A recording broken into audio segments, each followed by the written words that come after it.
Cuando marqué el número de mi hijo, esperando escuchar la voz de mis nietos, jamás imaginé lo que iba a oír. Fue mi nuera quien contestó. Y lo que me dijo en ese momento, con una frialdad que todavía me hiela la sangre, fue: los niños ya no necesitan ver a una abuela tan mayor. Al rato te vas y se quedarán traumatizados.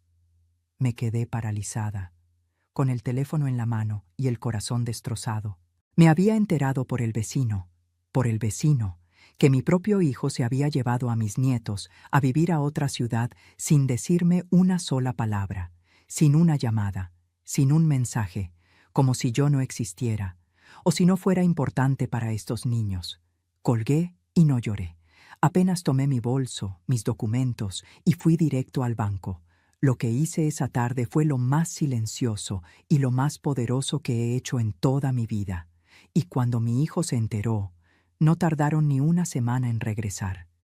Qué alegría tenerte aquí conmigo. Si estás viendo este video, te pido con mucho cariño que te suscribas al canal. Por favor, necesitamos mucho alcanzar 40,000 suscriptores. ¿Puedo contar con su ayuda?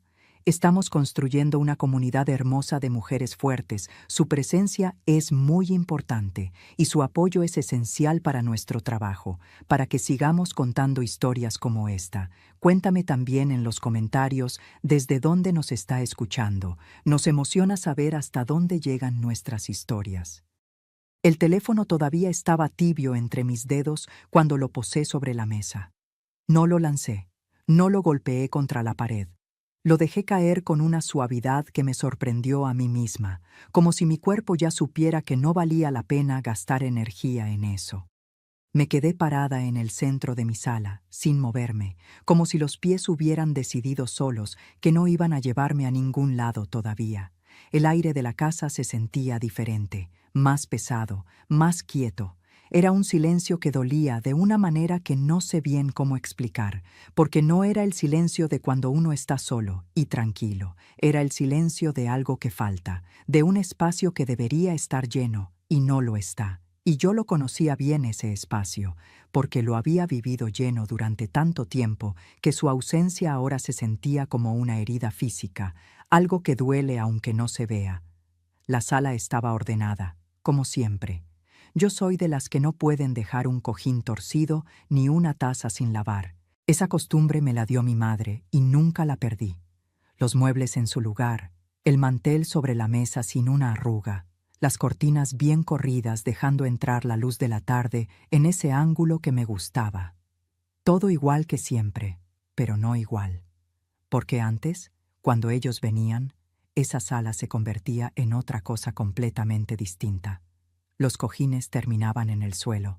Las sillas se movían de lugar sin que nadie pidiera permiso. Había ruido, risas, el sonido de unos pies corriendo por el pasillo, aunque yo les dijera 1000 veces que en casa no se corre. Y yo fingía que me molestaba, pero en el fondo era la cosa más hermosa que conocía. Levanté la vista hacia la pared donde estaban las fotos.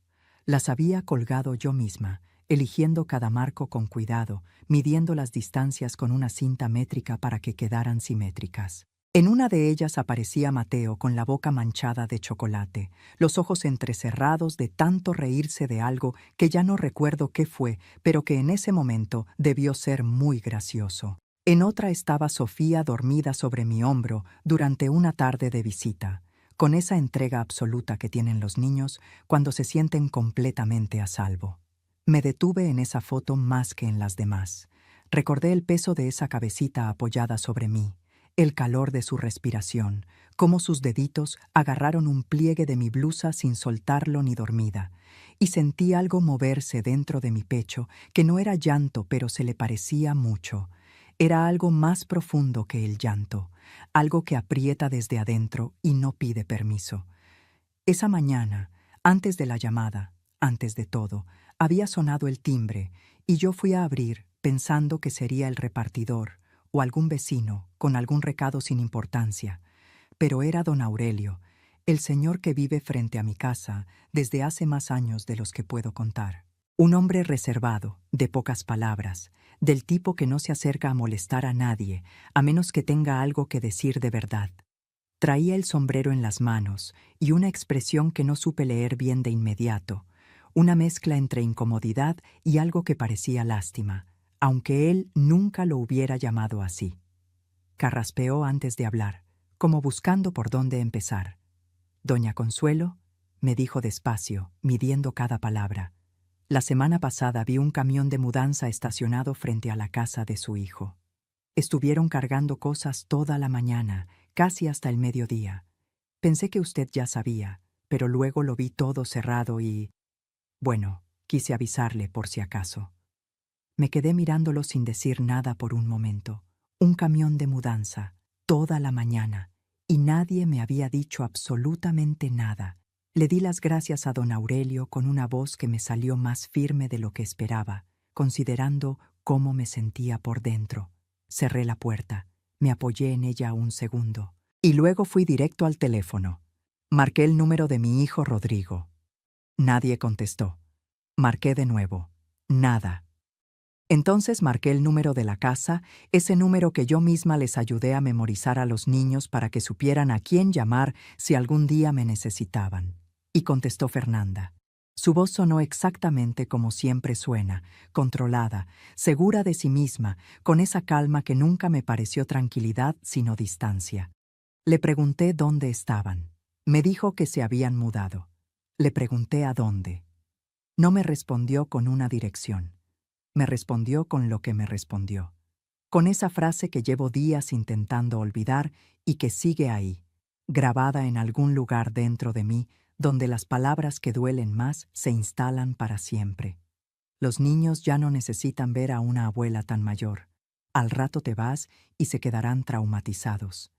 Colgué, no porque no tuviera nada que responder, sino porque en ese momento entendí que responder no servía de nada, que cualquier cosa que yo dijera se la iba a llevar el viento, porque para ella yo ya era poco más que un problema que había que resolver, y yo no iba a rogarle a nadie que me dejara ser la abuela de mis propios nietos.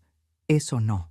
Me quedé parada en la sala otro rato largo, mirando las fotos, escuchando ese silencio que duele, sintiendo la rabia crecer despacio dentro de mí, sin prisa, como el agua que tarda en hervir pero que cuando llega a ese punto ya no hay manera de detenerla. Y fue en ese momento, parada ahí sola, en el centro de mi propia sala, cuando tomé una decisión que en realidad llevaba tiempo formándose sin que yo lo supiera del todo. Porque Ernesto, antes de morir, me dijo algo que guardé en un lugar muy adentro y al que no había vuelto hasta ese día. Me lo dijo una tarde tranquila, sin que hubiera ninguna razón urgente para decirlo, con esa manera suya de hablar de las cosas importantes como si fueran conversaciones de todos los días. Me dijo: «Consuelo, el día que yo no esté, cuida lo que construimos. No lo entregues nunca por cariño ni por culpa. Nadie tiene derecho sobre eso más que tú». En ese momento no entendí del todo por qué me lo decía. Años después, parada en esa sala con el teléfono aún tibio sobre la mesa, lo entendí con una claridad que me dejó sin aliento. Fui hasta el cajón del aparador, ese cajón donde guardo lo que importa de verdad. Documentos, papeles del banco, cosas que Ernesto siempre decía que había que tener a la mano. Los saqué con calma. Los revisé uno por uno para asegurarme de que estaban todos. Los coloqué dentro de mi bolsa con una precisión que venía de algún lugar en mí que no estaba temblando, aunque todo lo demás sí lo estuviera. Me puse los zapatos, agarré las llaves, caminé hacia la puerta, y antes de abrirla me detuve un segundo porque sentí el impulso de voltear a ver las fotos una vez más. Pero no lo hice. Sabía que si las miraba iba a flaquear, y ese no era el momento de flaquear. Abrí la puerta, salí, y la cerré detrás de mí con una firmeza que nadie vio, pero que yo sentí hasta el fondo. Esa tarde yo no iba a ningún lado a llorar. Iba al banco. Y lo que estaba a punto de hacer era lo más tranquilo y lo más poderoso que había hecho en toda mi vida. ¿Saben qué es lo más difícil de ese momento? No es la rabia, no es el dolor. Es ese segundo en que una parte de ti, la parte más agotada, más lastimada, casi les cree cuando te dicen que ya no eres necesaria. Casi. ¿Qué hubieran hecho ustedes en mi lugar? ¿Se hubieran quedado a esperar?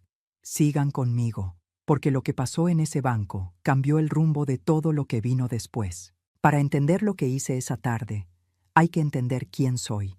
Y para eso hay que ir un poco más atrás, a los años en que todo lo que tengo hoy todavía no existía más que como un sueño vago que yo cargaba sin saber bien cómo hacerlo realidad.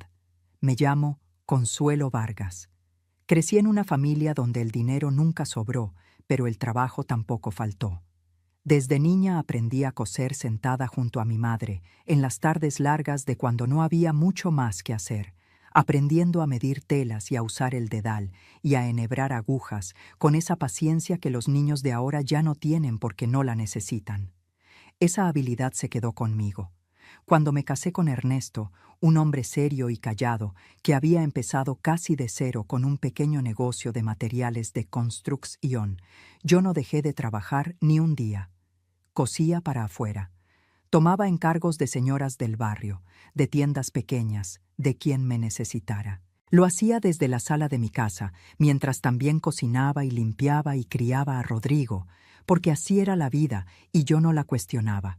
Ernesto y yo no éramos de grandes demostraciones, no éramos de los que se dicen todo el tiempo lo que sienten, pero nos respetábamos, nos cuidábamos, y juntos, ladrillo a ladrillo, construimos una estabilidad que ninguno de los dos había conocido de niño. Cuando Ernesto murió de problemas del corazón, sentí que el suelo se abría debajo de mí. No solo por el dolor de perderlo, que fue enorme, sino porque de pronto me encontré sola frente a todo lo que él había manejado: el negocio, las propiedades, las cuentas, el seguro de vida. Nadie esperaba que yo supiera qué hacer con todo eso, pero lo hice. Aprendí lo que no sabía. Me apoyé en personas de confianza para lo que no podía sola. Y con los años, lo que Ernesto dejó no se redujo, sino que creció, porque yo lo cuidé con la misma disciplina silenciosa con que había cuidado todo lo demás en mi vida. Nunca hablé de eso con nadie, ni con amigas, ni con vecinos. Rodrigo sabía que yo tenía estabilidad, que no pasaba necesidades, pero nunca supo exactamente cuánto ni cómo estaba organizado todo. Esa discreción no fue accidental. Fue una decisión que tomé desde el principio y que con los años resultó ser más sabia de lo que yo misma imaginaba. Hubo un momento, no tan lejano, en que esa sabiduría fue puesta a prueba sin que yo lo notara del todo en ese instante.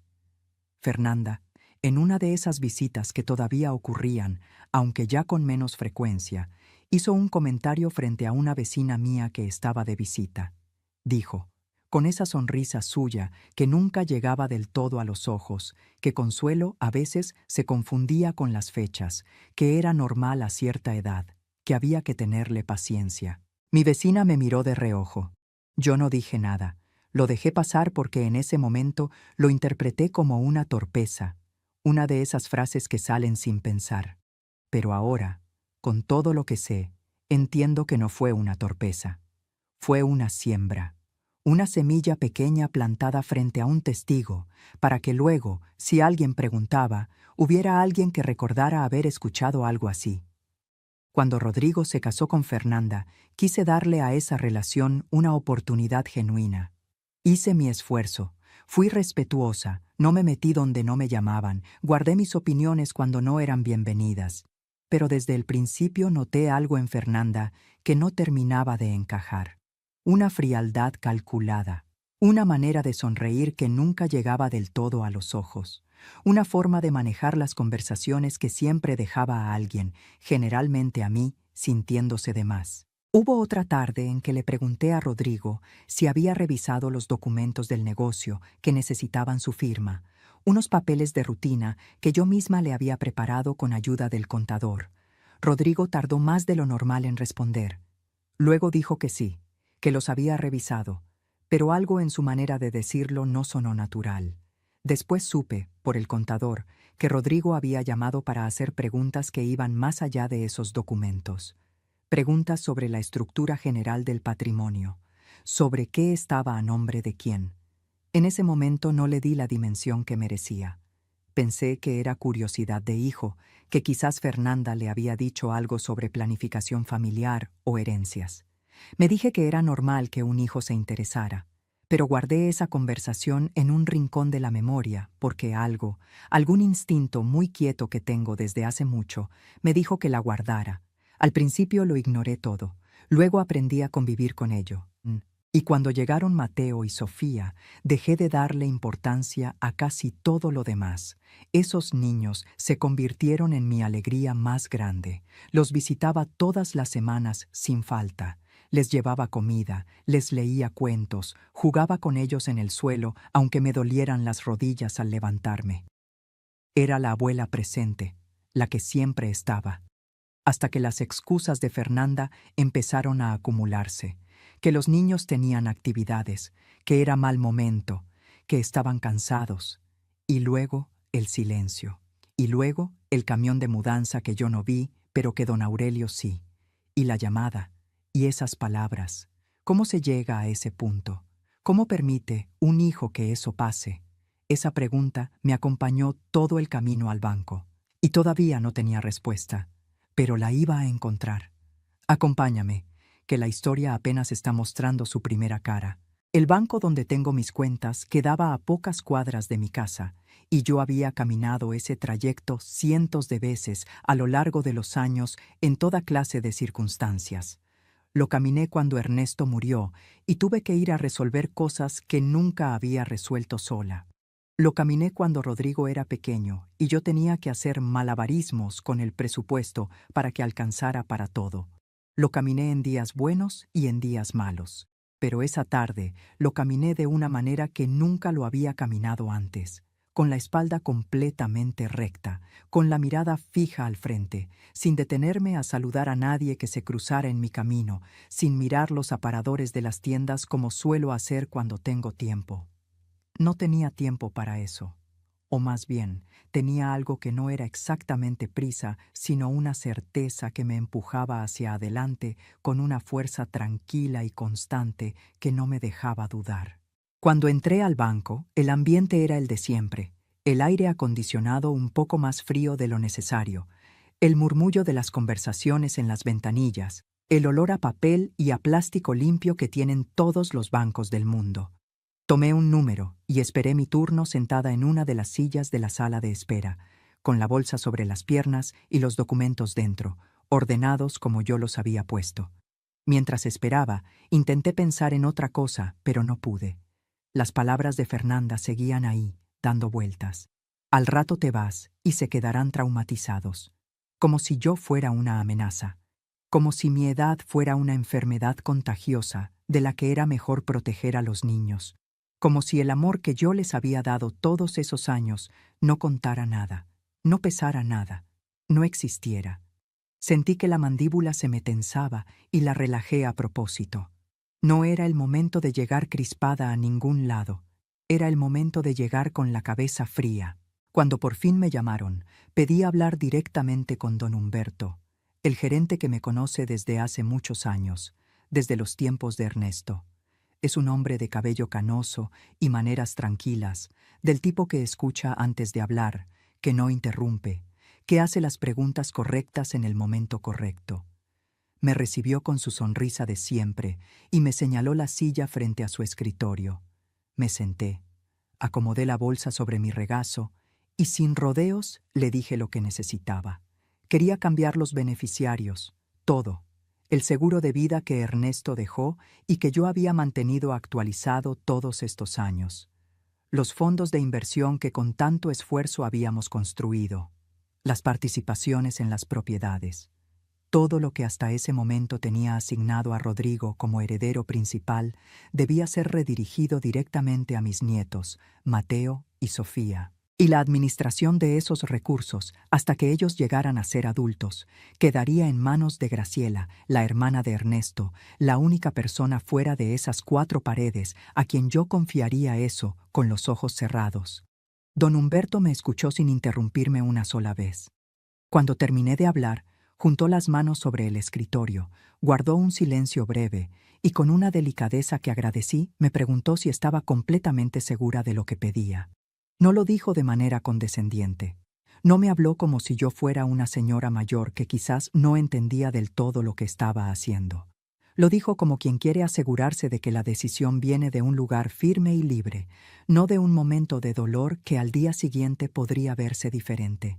Lo miré directamente a los ojos. Le respondí que nunca en mi vida había estado más segura de ninguna decisión que hubiera tomado. Él asintió, y comenzamos a trabajar. El proceso llevó su tiempo. Había formularios, documentos que revisar, instrucciones específicas que dejar asentadas con claridad. Yo lo hice todo sin apurarme y sin equivocarme. Firmé donde había que firmar, respondí las preguntas que me hicieron, y cuando por fin todo estuvo listo, y don Humberto me entregó las copias de los nuevos documentos, sentí algo que no esperaba sentir en ese momento.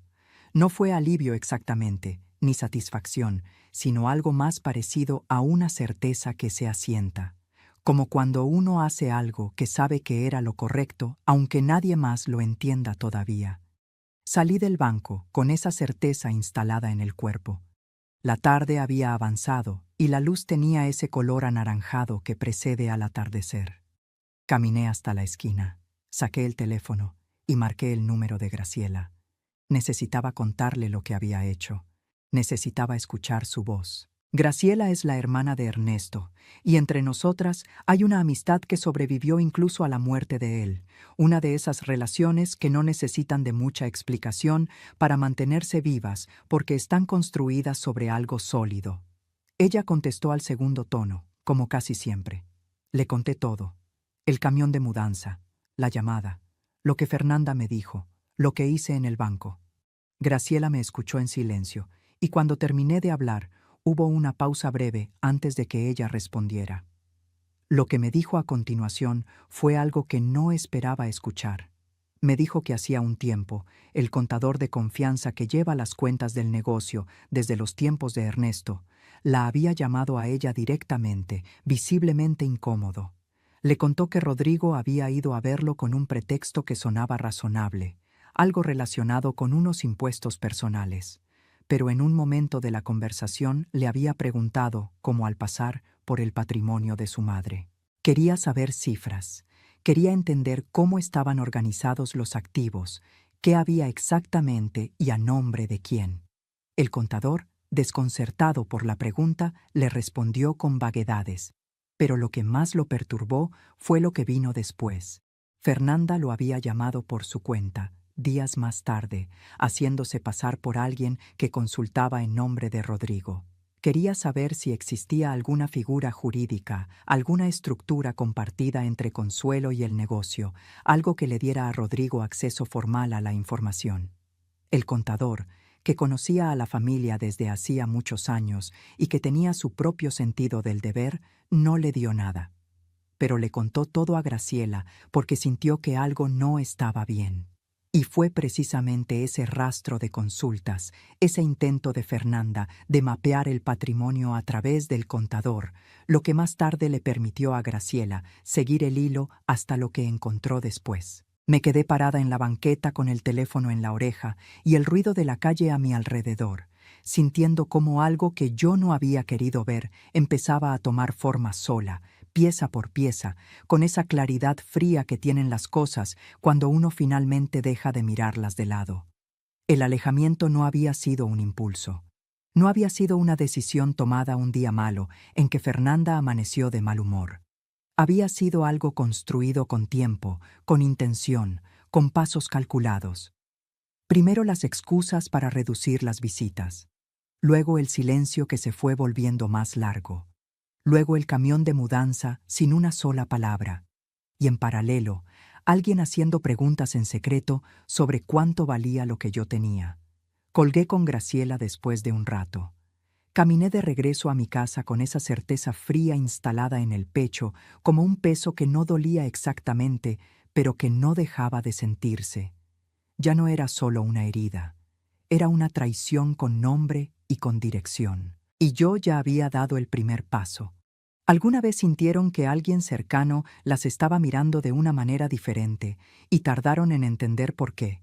Que lo que creían que era cariño en realidad era algo que medía, calculaba, Esperaba el momento.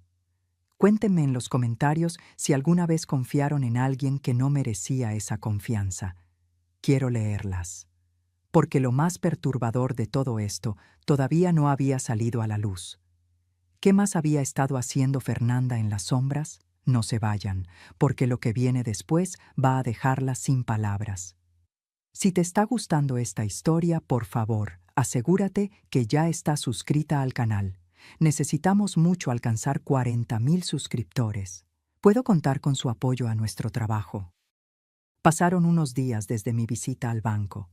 Días que yo viví con una calma que no era indiferencia, sino preparación. Me levanté a mis horas habituales, hice mis cosas, cociné, ordené la casa, salí a caminar por las mañanas como siempre he hecho.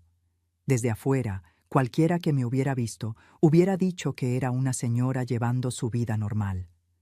Pero por dentro yo estaba atenta a todo, a cada sonido del teléfono, a cada movimiento alrededor de lo que había hecho en el banco. Sabía que no iba a tardar mucho, y no tardó. Una mañana el teléfono sonó con el nombre de Rodrigo en la pantalla. Lo miré un momento antes de contestar. Me pregunté con qué cara iba a llamar, si iba a llegar enojado de frente o si iba a intentar disimularlo con otra cosa. Contesté con calma. La voz de mi hijo al otro lado sonó alterada, aunque hacía un esfuerzo visible por controlarse. Me preguntó que cómo estaba, que si alguien me había presionado para hacer cambios en mis cuentas, que si estaba bien de salud, que si necesitaba algo. Todo dicho con un tono que quería parecer preocupado, pero que a mí me sonó exactamente a lo que era: pánico disfrazado de cariño. Le respondí con toda la calma del mundo que estaba perfectamente bien, que había tomado una decisión que me correspondía tomar como dueña de mis propios bienes, que lo había hecho con plena claridad y sin que nadie me presionara. Rodrigo insistió. Dijo que quería verme, que necesitábamos hablar en persona. Le dije que podía venir cuando quisiera, y al día siguiente apareció en mi puerta por primera vez en muchos meses. Lo recibí sin abrazarlo. No fue un gesto dramático ni una declaración de guerra. Simplemente abrí la puerta, lo dejé pasar y lo invité a sentarse. No ofrecí café. Me senté frente a él con las manos juntas sobre la mesa y lo miré esperar a que yo hablara primero. Rodrigo comenzó a hablar. Dijo que los cambios en el banco habían sido precipitados, que él siempre había cuidado de mí, que para eso estaba él, que era mi hijo, que yo no tenía por qué tomar decisiones así sola. Habló un buen rato. Yo lo dejé. No lo interrumpí ni una sola vez. Lo dejé agotar sus argumentos. Lo dejé llegar al final de lo que tenía preparado decirme. Y cuando hizo una pausa esperando alguna respuesta de mi parte, le hice una sola pregunta. Una pregunta dicha despacio, con una voz que no subió de tono ni tembló. ¿Cuándo ibas a decirme que te llevaste a mis nietos? El silencio que siguió fue distinto a todos los silencios anteriores. Rodrigo abrió la boca, la cerró, miró hacia un lado, y yo vi en su cara algo que no esperaba ver en ese primer momento. No fue vergüenza lo que llegó primero, fue negación. Una negación rápida, casi refleja, la de alguien que no está listo para mirar de frente lo que tiene delante. Dijo que Fernanda tenía sus razones, que el cambio de ciudad era lo mejor para la familia, que había oportunidades, que las escuelas eran mejores, que si yo lo hubiera sabido antes, hubiera intentado convencerlos de no irse, y ellos necesitaban tomar esa decisión sin presiones. Lo dijo todo seguido, sin respirar casi, como quien recita algo que ha repetido muchas veces en su cabeza. Yo lo escuché sin interrumpirlo. Esperé a que terminara, y cuando terminó, le pregunté con la misma calma de antes. Si era la mejor decisión para su familia, ¿por qué no podían decírsela a la abuela de sus hijos? Rodrigo no respondió de inmediato. Hubo una pausa larga, y en esa pausa yo vi cómo algo empezaba a moverse en su interior, algo que todavía no era comprensión completa, pero que ya no era negación tranquila. Bajó la mirada y me dijo que Fernanda le había dicho que era mejor esperar el momento correcto para contarme. El momento correcto. Para avisarle a una abuela que se llevaron a sus nietos a otra ciudad sin decirle nada. Sentí que la rabia me subía de nuevo, pero la sostuve. Porque esa misma semana, mientras Rodrigo todavía estaba procesando nuestra conversación, Graciela hizo algo que yo no le había pedido, pero que agradecería el resto de mi vida. Desde que le conté lo del contador y los intentos de Fernanda de mapear el patrimonio, Graciela había empezado a hacer preguntas por su cuenta. Tiene contactos que vienen de muchos años de moverse en los mismos círculos que Ernesto, gente que conoce a gente y que cuando algo huele mal sabe cómo seguir el rastro con discreción. Lo que encontró no llegó de documentos confidenciales ni de ningún acceso que no le correspondiera. Llegó de algo mucho más cotidiano y por eso mismo más perturbador. Una empleada administrativa del despacho jurídico que Fernanda había visitado, una joven que resultó ser sobrina de una conocida de Graciela, había comentado en una conversación familiar que una clienta había estado consultando sobre un proceso muy particular, uno que involucraba a una persona mayor y el control de sus bienes. No dio nombres, no dio detalles, pero cuando Graciela le preguntó con delicadeza si recordaba algo más, la joven mencionó que la clienta había vuelto varias veces y que en la última visita había traído consigo una lista de nombres, como si estuviera preparando una lista de personas que podrían dar testimonio. Graciela, con esa inteligencia silenciosa que la caracteriza, conectó eso con todo lo demás, las preguntas al contador, el alejamiento progresivo, el camión de mudanza. Y fue entonces cuando buscó al abogado de la familia, el mismo que Ernesto había usado para ordenar sus asuntos antes de morir, y le pidió que verificara si existían movimientos formales iniciados. El abogado confirmó que efectivamente había una consulta registrada sobre declaración de incapacidad vinculada a bienes en los que figuraba el apellido de la familia. No era un proceso iniciado formalmente todavía, pero la intención estaba documentada. Eso era lo que Graciela tenía, y eso fue lo que me contó. Un procedimiento legal que, si se lograba sostener ante un juez con las pruebas necesarias, permitiría retirarle a una persona el control legal sobre sus propios bienes bajo el argumento de que ya no estaba en condiciones de administrarlos por sí misma. Para lograrlo, se necesitaba construir un perfil, se necesitaban testigos, se necesitaba evidencia de que la persona era vulnerable, inestable, sin redes de apoyo sólidas que pudieran contradecir esa imagen. Y la manera más efectiva de construir ese perfil era aislarla, alejarla de las personas que la conocían y la querían, hacer que dejara de ser una presencia visible y activa en la vida de quienes podrían defenderla, para que, llegado el momento, resultara más fácil presentar ante quien correspondiera la imagen de una señora mayor, sola, frágil, incapaz de tomar sus propias decisiones. El comentario de Fernanda frente a mi vecina sobre mis supuestos olvidos. La reducción gradual de visitas. El camión de mudanza sin aviso. Todo encajaba. Los nietos eran el vínculo más fuerte que yo tenía. Cortarlo era el primer paso, y Fernanda lo había calculado con una frialdad que todavía me cuesta comprender cuando me permito pensar en ella. Rodrigo no sabía nada de esto. Eso fue lo que más me perturbó cuando Graciela me contó los detalles. Mi hijo no era el arquitecto de ese plan, era el instrumento. Fernanda lo había usado con precisión, alimentándole ideas sobre el apego de la abuela, convenciéndolo de que alejar a los niños era lo correcto, usándolo como fachada mientras ella construía algo mucho más oscuro por detrás, y él, sin saberlo, había ido siguiendo cada paso. ¿Cuántas veces hemos visto eso?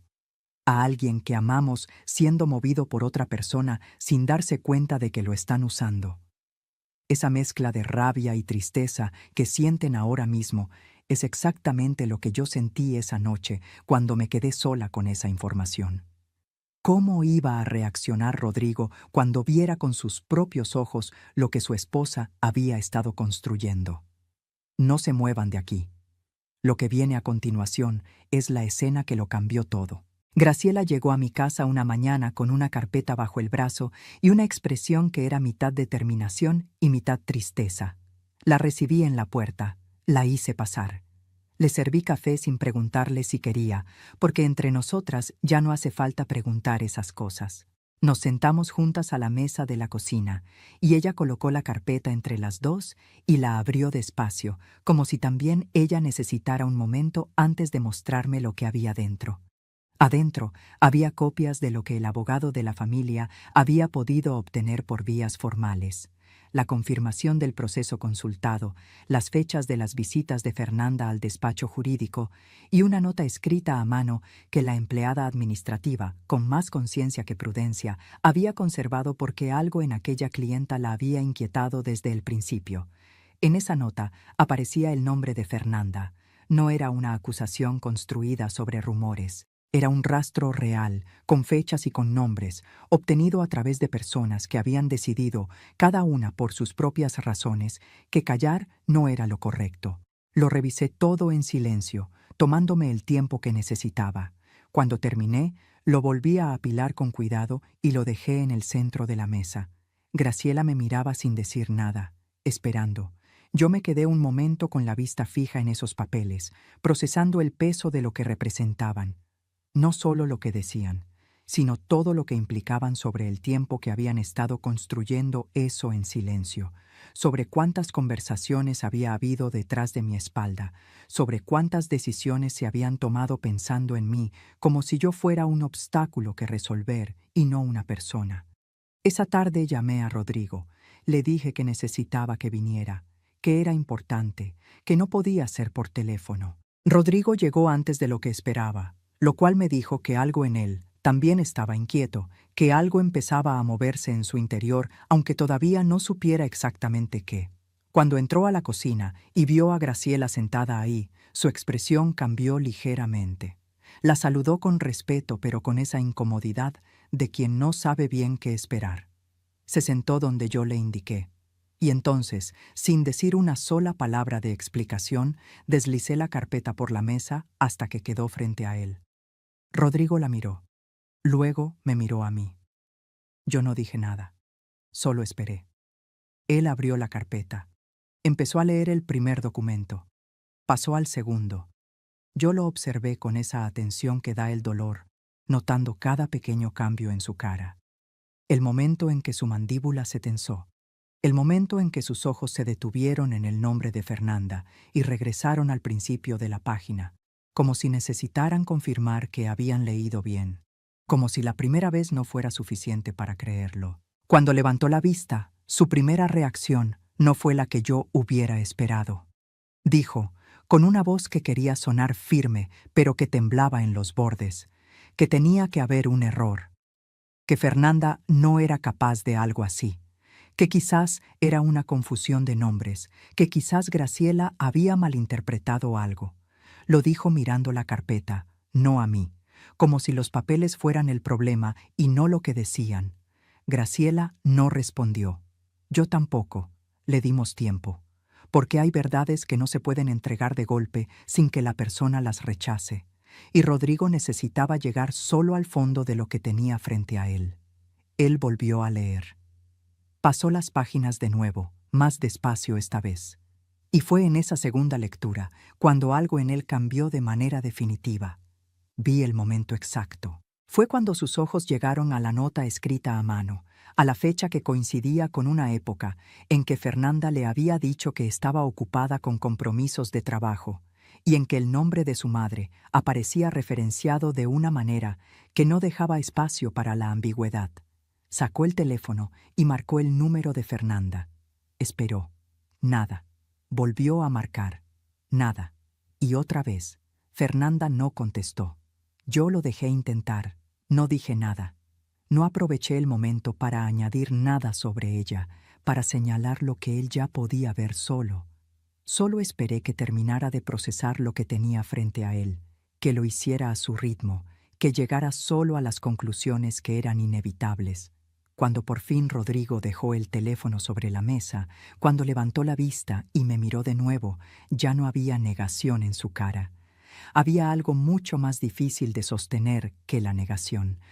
Era la cara de alguien que acaba de entender que ha sido usado.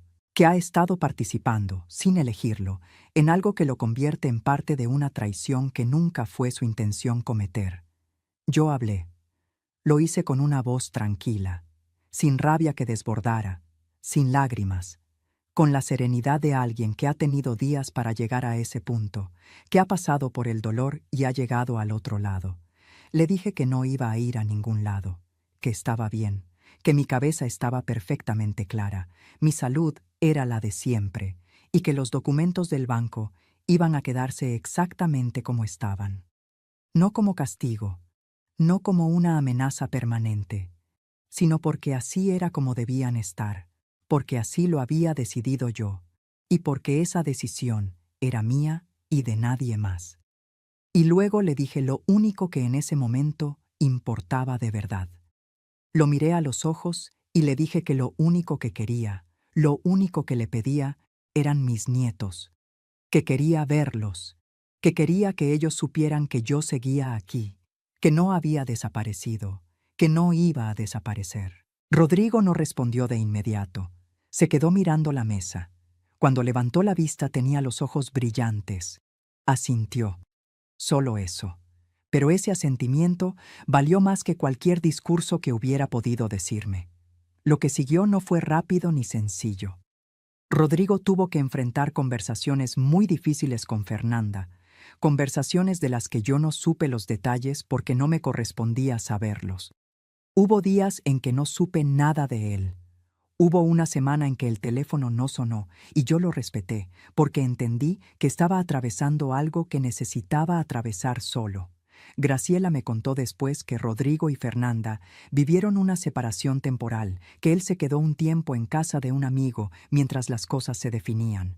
No sé si hubo acuerdos formales, no sé si hubo papeles firmados. Lo que sí sé es que cuando mis nietos volvieron a aparecer en mi puerta, llegaron acompañados por Rodrigo, y llegaron con sus mochilas, y llegaron con esa manera de correr hacia mí que me dijo todo lo que necesitaba saber sin que nadie pronunciara una sola palabra. La custodia siguió siendo compartida. Eso lo entendí con el tiempo, cuando las visitas empezaron a tener una regularidad que parecía acordada, cuando Rodrigo me avisaba con anticipación y los traía y los buscaba con una puntualidad que antes no tenía. Fernanda no volvió a aparecer en mi casa. No hubo confrontación, no hubo escenas, simplemente dejó de estar en ese espacio, y nadie lamentó su ausencia en voz alta, aunque todos la notamos. ¿Alguna vez esperaron con tanta intensidad algo que cuando por fin llegó ya no supieron cómo recibirlo, si con alegría o con el peso de todo lo que costó? Así me sentí yo en esa semana de espera. No se vayan todavía. El final de esta historia tiene algo que quiero que se lleven con ustedes para siempre. Abrí la puerta y los vi. Mateo llegó primero, como siempre, con esa energía que no sabe bien a dónde ir. Traía la mochila colgada de un solo hombro, los tenis sin atar, el cabello un poco revuelto. Cuando me vio parada en el umbral, se detuvo una fracción de segundo, como si necesitara un instante para asegurarse de que era real, de que yo estaba ahí de verdad, y no era algo que había imaginado, y luego corrió. Yo abrí los brazos y lo recibí, y sentí el peso de ese cuerpo pequeño contra mi pecho, como si fuera la cosa más sólida que había tocado en mucho tiempo. Olía a jabón y a algo dulce que no logré identificar, pero que me pareció el olor más hermoso del mundo en ese momento. Me aferré a él un segundo más de lo que probablemente él esperaba, y él me lo permitió sin quejarse, lo cual para Mateo es casi un milagro. Detrás de él venía Sofía, más lenta, más seria, con su mochila cargada simétricamente en los dos hombros como ella siempre la carga, con esa simetría que le gusta en todo. Sus ojos estaban muy abiertos y me miraban con esa intensidad que solo tienen los niños cuando algo les importa demasiado para disimularlo. La llamé por su nombre y ella cruzó el umbral sin correr, pero sin detenerse. Y se metió directo en el abrazo con la cabeza enterrada en mi cuello y los brazos rodeándome con más fuerza de la que yo hubiera esperado de ese cuerpo tan pequeño. Me quedé ahí un buen rato sin moverme, con los dos entre mis brazos. Cerré los ojos. Respiré despacio. Sentí el calor de esos cuerpos, las manos pequeñas aferradas a mi ropa, el ritmo de su respiración. Y dejé que ese momento me llenara de una manera que nada de lo que había pasado en los días anteriores había podido llenarme. Había un dolor que esos dos niños, sin saberlo, sin proponérselo, curaban con solo estar ahí. Cuando por fin los solté y los miré a la cara, Mateo ya estaba pensando en otra cosa. Me miró con toda la seriedad que puede tener un niño de su edad y me preguntó si todavía tenía los bizcochos de canela que le gustaban, los que hago en el horno las mañanas de domingo. Solté una carcajada real, de esas que salen solas y que uno no puede controlar porque vienen de un lugar muy adentro, donde todavía hay alegría a pesar de todo. Le dije que sí, que los tenía, y antes de que terminara de responderle, ya estaba pasando a mi lado para entrar a la cocina como si nunca se hubiera ido, como si el tiempo y la distancia y todo lo que había pasado no hubieran existido. Sofía se quedó un momento más parada frente a mí. Me miró con esa gravedad suya que a veces me hace pensar que entiende más de lo que debería entender. Me dijo, con una voz seria y directa que sonó más grande que ella, que me había extrañado, que todos los días. Me agaché un poco para quedar a su altura, la miré a los ojos y le respondí que yo también la había extrañado a ella, que todos los días, que cada uno de los días que no la había visto, había pensado en ella. Sofía asintió como si eso fuera exactamente lo que necesitaba confirmar. Y luego siguió a su hermano hacia adentro con esa calma suya que siempre me parece un regalo. Me quedé un segundo más en el umbral. Rodrigo estaba parado afuera en la banqueta, con las manos en los bolsillos y una expresión que mezclaba alivio y vergüenza en proporciones que él mismo probablemente no sabría separar si alguien se los preguntara. Me miraba sin saber bien qué decir. Yo lo miré a él, y después de un momento, sin grandes palabras ni declaraciones solemnes, le dije simplemente: «Entra, hay café». Rodrigo entró, y no hubo un discurso de reconciliación, no hubo un momento donde él cayó de rodillas a pedirme perdón, y yo respondí con frases que quedarían grabadas en el corazón de todos. No fue así. No lo necesité así. El perdón, si es que iba a construirse, era algo que se haría con el tiempo, con hechos concretos, con presencia real, con las decisiones que Rodrigo tomara a partir de ese día. No con palabras dichas en un momento de emoción que al día siguiente podrían no significar nada. Lo que sí tenía claro era que los documentos del banco iban a quedarse como estaban, no como una venganza que se prolongara indefinidamente, no como una amenaza que colgara sobre la cabeza de mi hijo cada vez que entrara a mi casa, sino como un recordatorio de algo que yo necesitaba que quedara asentado, para mí misma antes que para nadie más, que mis bienes eran míos, que mi criterio valía, que mis decisiones no necesitaban la validación de nadie para ser legítimas. Los cambios que hice ese día en el banco no fueron un acto de crueldad ni de venganza.